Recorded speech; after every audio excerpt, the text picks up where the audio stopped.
Once upon a time, or maybe more, I'm not sure, it was the day before Christmas, and all through the house, Joe last name wanted to visit his grandmother, who lived in the woods and was plagued by hordes of little girl-eating wolves. Joe looked like. He was an average fellow with hair-colored eyes, an age that was tall for his height, a positive spin of 1/2, and a mass of approximately 96 mega-electron volts. Whenever he went out, he always came back in, and whenever he put on clothes, he eventually had to take them off, for example in the evening when he showered. Today, it was snowing. There were two problems. A, he couldn't drive through the snow, so he would have to walk to his grandma's. 2, her house was plagued by hordes of little girl-eating wolves. 3, his grandmother owned a shotgun and liked to shoot first and ask questions later. And D, there were 3 problems, not 2. Nonetheless, our intrepid hero decided to visit his grandmother and bring her her favorite food, Acme brand pastry products. He told his mother where he was going and kissed her goodbye, but because he didn't have a mother, he did neither of these things. Armed with only a basket of steaming pastry, Joe last name set off into the deep, dark woods. There was snow everywhere, making the ground and the trees and the air sparkle with all the wonders of frozen water. Alas, our hero soon suffered an acute case of plottivitis. Some flowers were growing along the path, and Joe couldn't help but stop to smell them. While distracted, he didn't notice a dark shape drawing near.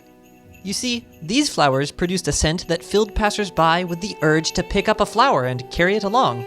Perhaps in their hair, perhaps by sharing it with their friends, perhaps by liking the video and subscribing to the channel.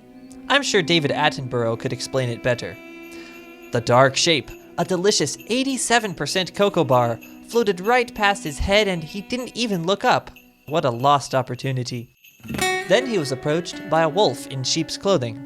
"Hello," it said, with as much of a forced polite smile in its voice as it could manage. Joe looked over at the wolf in sheep's clothing, but was not fooled for an instant. Underneath the fluffy off-white coat and sloppily painted smile, there was a feral traveling insurance salesman with gleaming magenta eyes and fiery beige hair. Joe was gripped by the urge to run and scream, but he paused.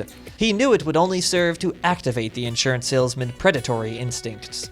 Instead, he said, "Olé." The twinkle in the insurance salesman's eye skipped a beat. "Excuse me, sir?" it asked.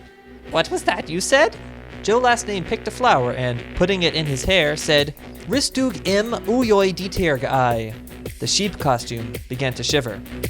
"I have some great deals for you," the insurance salesman said shakily, to which Joe responded with finality. "Eknarusni ina yub otnaut nod I."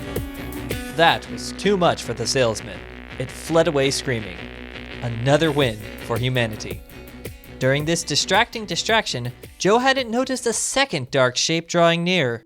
Suddenly, a wolf in wolf's clothing was by his side. It picked a flower and asked, "What is a large, strong man like you doing out here in the middle of the deep, dark woods?" "I'm on my way to Grandma's house," Joe said.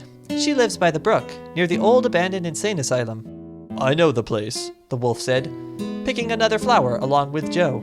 They picked another, and another, and another. "What's your name?" the wolf asked casually, taking out a pen and legal pad. "Joe," said Joe. "And your last name?" the wolf pressed, scribbling furiously at the paper. "Last name," said Joe. The wolf stopped writing as he realized that he was illiterate. At that moment, Joe remembered what his mom hadn't told him before he left. "Don't get distracted," she hadn't said. "Go straight to Grandma's house without picking flowers or talking to traveling insurance salesmen, and never tell a wolf your name." Joe rushed off towards his grandmother's house without another word except Abe Doog, spoken backwards on accident after his close encounter of the insurance kind. He ran as fast as he could, which was rather slow because he was shuffling through the snow, taking great steps that pushed out large, cold chunks to either side. Behind him were 2 deep ruts in the pristine surface of the snow, like train tracks without trestles, or maybe more like the 2 yellow lines in the middle of the road, minus the yellow in the snow, of course. The trip through the wood was fraught with trips. Joe kept tripping and getting snow in his shoes. Then he would have to stop, untie them, dump the snow out, put them back on, and tie them again. Otherwise, the snow would melt and make the socks wet. Gross. Meanwhile, the wolf was taking a shortcut. He came upon a river, thinly frozen over, spanned by a nice little wooden bridge. He didn't want to risk falling into frigid waters, so he decided to walk across the bridge. But no sooner had he stepped onto it when a hairy troll clambered over the side and blocked his path. Joe almost fell over in shock, and then again in fright. The troll said in a strange accent, "I is gonna eat you." Joe said, But. The troll shook its head and said, "Nuh-uh, I has got enough of that from the billy goats. I ain't falling for nothing now." Joe thought quickly and responded, "Here, take a delicious Acme brand Choco Blast Donut TM." The troll smiled and said, "Well, that's not gonna stop me from eating ya, but I do love a good donut." Joe handed over the frosted Taurus, coated with such a pure, polished, delicate coating that it gleamed and held a reflection of the winter wonderland around them. The troll inhaled deeply, smelling the overpowering 95% cacao scent as Joe snuck away behind a boulder and plugged his ears. The troll took a bite. Its eyes widened with joy and it exclaimed, "Why, this donut is better than..." But Joe never learned exactly what that donut was better than, because the troll exploded, sending squishy gray lumps flying in every which direction. The blast in Choco Blast had done its work. Beyond the bridge, the trip was fairly simple. Before he at last came to the quaint plaid cottage that belonged to his grandmother, he passed by a trickling brook fed by a hot spring and the tall barbed wire fence surrounding the old abandoned insane asylum. Now, while Joe had been dealing with the troll, the wolf had been cooking up a scheme of his own. It knocked on the cottage door and called out, "Hello, dearest grandmother. It is I, your grandson, Joe last name." "Joe, is that you?" came the faint voice of the old woman. The wolf rolled his eyes and said, "Yes, it's me, Joe last name, your grandson." "You didn't say the password!" the woman roared as she ripped open the door and fired off twice without time to aim. A piece of wolf ear went flying. With a howl, the wolf dove away. The woman adjusted her spectacles and reloaded, her pink apron fluttering in the chill wind. The wolf hid behind a snowbank. "So, Dennis," she yelled into the cold, "we meet again, but this time I'm prepared." The wolf growled and shouted back, "My ear and I can tell, Claudia." Claudia aimed at where the sound had come from and fired, but it was too late. The snowdrift exploded without a wolf behind it. The old woman muttered some words not appropriate to repeat and slammed the door. She closed all 756 locks, then went around to the windows, pulling down the steel grating she had installed years back. In the chimney, she lit a roaring fire. By the back door, she adjusted the crossbow, with its trigger attached to the doorknob. She stood with one hand on her hip, and the other on her shotgun, and stated to the empty house, "I'm as ready as Kevin McAllister." The wolf Dennis, thinking itself very clever, saw the smoke coming out of the chimney and thought, "I'm not falling for that one again like I did with the pigs." Instead, it snuck around to the back of the house. There, it dug into the snow and shimmied its way towards the door beneath the surface. Once it was close, it popped out, stifled a chuckle, and knocked on the door. Then it sprinted around to the front of the house and yanked on the doorknob. The doorknob came off, sending the surprised Dennis tumbling head over heels into the snow. It got up and shook off its coat. A small plastic label was attached to the doorknob that read, "Watch this space." The wolf growled and clenched the handle tightly until it crunched like a soda can. When Joe arrived at the cottage, all seemed to be calm. The pleasant green and red striped cottage sat in the middle of a snowy field. Fairy tale authors could only hope for such an enchanting scene, with the smooth snowbanks and glistening icicles. Joe checked his pastries. They were still hot. The space blanket he had wrapped them in was keeping them quite cozy.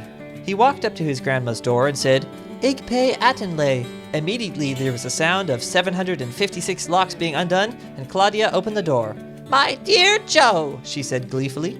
The house smelled of warm cookies. She wasn't baking at the moment. It just always smelled that way. Joe held up his basket of Acme brand pastry products and said, "I've brought you this basket of Acme brand pastry products." As the fire wound down and the air conditioner wound up, Joe decided he would stay the night so that they could celebrate Christmas together the next day. Soon, the two of them were dozing off, watching the Peanuts Christmas special. So, they ate pastries and lived happily ever afternoon. But that night, the wolf returned.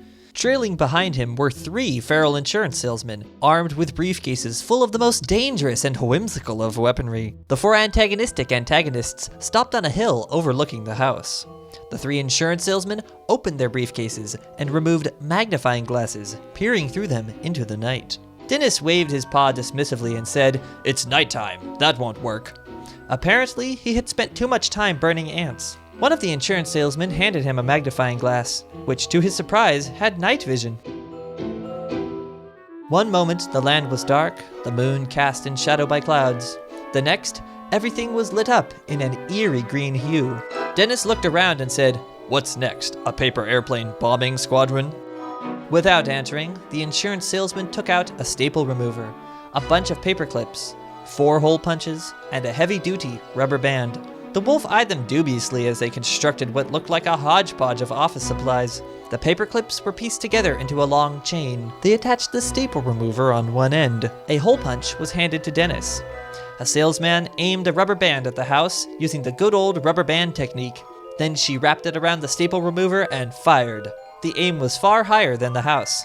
Dennis growled, "You missed." The insurance salesman said, "Just watch." Up and up flew the staple remover, trailing the paper clips behind it like some sinister Santa's sleigh. At last, it landed on a tree on the other side of the house. The insurance salesman began to pull the chain taut, and Dennis joined in. He tied the end to a tree and surveyed the scene. The paper clips bowed in the middle, right above the house. Things only got stranger. The insurance salesman beckoned to Dennis. They hung their hole punches over the paperclip chain and slid down it like a zipline. Dennis laughed, but he was impressed. These insurance salesmen were unconventional, but they were good. When Claudia heard the first thump on the roof, she knew what was up. Quickly, she dumped firewood into the fireplace and placed a large cast-iron pot over it. She filled it to the brim with water and kept the lid open. If it was Santa Claus, well, he's magic, so he'd be okay. If it was Dennis, however... Dennis was the last one to arrive on the roof of the house. The insurance salesmen were already arming themselves with their office-themed weapons. Pencils that shot poison blow darts, rulers as sharp as swords, dry erase markers with chloroform ink.